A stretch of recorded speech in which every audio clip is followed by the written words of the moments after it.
For more than 13 years, Global Citizen has helped deliver $49 billion with a B to end extreme poverty. Next Wednesday in New York, Global Citizen now returns for its fourth summit, bringing together leaders, artists, and advocates, including Wyclef Jean, Rachel Brosnahan, Liza Koshy, and Hugh Jackman. Only on CBS Mornings, and we love when that happens. Global Citizen Ambassador Hugh Jackman and Global Citizen co-founder and CEO Hugh Evans. I like to call you guys Hugh Squared. Hugh Squared. But let's matching. We're wearing the uniform. Didn't coordinate it, but it worked out. You got the memo.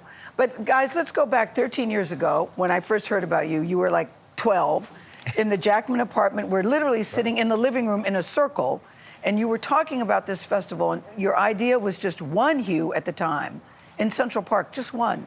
13 years later, where are you? Well, I mean, the movement to end extreme poverty has grown so rapidly over the last 13 years. This year and over the next 18 months, Global Citizen is going to be on 5 continents for the first time ever. We're taking Global Citizen to Brazil with the first ever Global Citizen Festival focused on raising $1 billion to protect and restore the Amazon. We're scaling up our partnership with FIFA to produce the world's first ever halftime show for the World Cup final. We're also expanding Global Citizen into Asia and our Move Africa initiative. And in partnership with the European Commission and the Gates Foundation, we're seeking to raise $6.2 billion to save 8 million children's lives in support of Gavi, the Vaccine Alliance in Brussels this June. So the movement is well and truly all over the world now. I know, Hugh, we can't help but smile when he's talking. What is it about this organization and what the two of you do together? Because people say, look, I'm just one person. The poverty problem is too big. How can I make a difference? And to that you say what? Because you've been there from the very beginning as well. Yeah. Well, I met Hugh. He was 12 when I met him. But when I met him, I was just like, oh, this is a visionary who sees a way forward where everyone can participate. It doesn't matter if you have money. It doesn't matter what age you are. It doesn't matter anything. If you want to make a difference, you can. And now that's grown into having a Global Citizen app. You can just get the app and you can, if you have 1 minute in your day, you can make a difference. And you were there with me in my living room. And there's just something so exciting when you see a way forward, because everyone wants to help what's happening in our world today. And we can, as a race, as a humanity, we can actually make a difference. I did not know, after all these years knowing you, that you were a PE teacher. I didn't know that. For a little bit. For a little bit. When I was on my gap year after high school, I went and I sort of was a teacher at a school called Optimism in England, and they used to throw me into the PE classes. Don't tell the parents who were paying an exorbitant amount of money to educate their kids that an 18-year-old was teaching. That's awesome. I bring this up because you guys are doing a panel next week where you both talk about education being the great equalizer.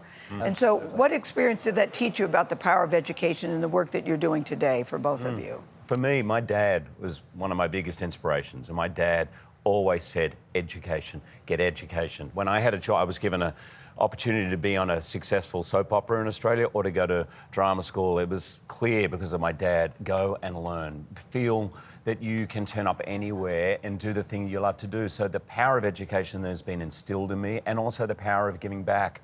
And so that's what I love, what the focus is here. There's 250 million kids out of school right now. Yes. And around the world. Yes. And it doesn't matter what you believe. I know the whole world believes in that power of education.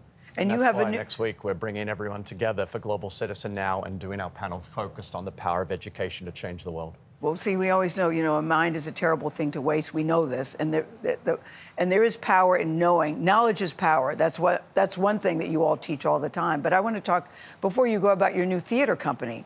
I heard it's called Together. Yep, Together.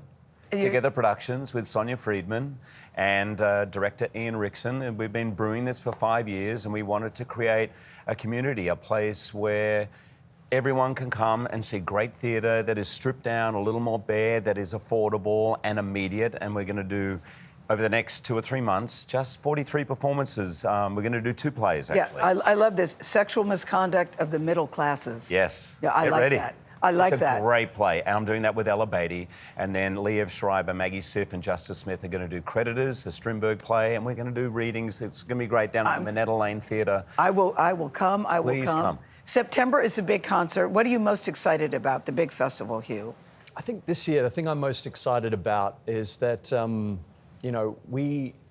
In a world that sometimes feels so hopeless, Yes. I think there's so much cause for optimism. You know, the world is getting better. When I was born in 1983, 52% of the planet lived in extreme poverty. Prior to the pandemic, that was down to less than 12% of the world's population. So never believe this lie that you can't make a difference. If we work together, if you, as Hugh said, if you download the Global Citizen app, when 12 million members come together, we can convince world leaders to make multi-billion-dollar pledges to end extreme poverty, and that's at the heart of everything we do at Global Citizen. Bravo, bravo, Hugh. Bravo, Hugh, bravo, Hugh. He lost me when he said, when I was born in 1983. Congratulations.